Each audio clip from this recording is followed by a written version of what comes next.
tahanan. Sa maligayang pagpisan sa iyo, Ama, sa kalangitan. Hari naming nabubuhay kasama ng Espiritu Santo, magpa sa walang hanggan. Amen. Ang banal na tubig namang ito ay magpapakaalala sa pagkikiisa sa kamatay at pagkabuhay ni Kristo sa sakramento ng binhi.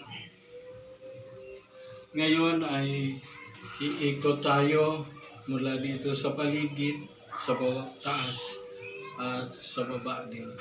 Habang ating dinadasal paulit-ulit ang Ama namin, habang Ginoong Maria at lahat.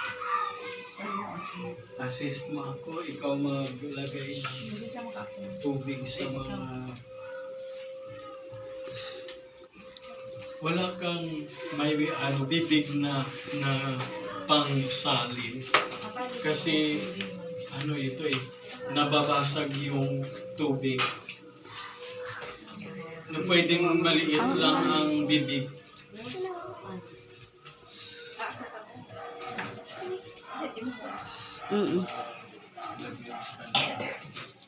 Holy water sa mga container natin ata. Marami tayong holy water. Saan?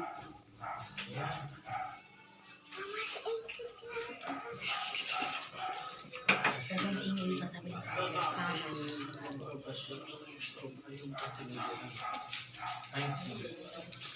makapasok kasi nila.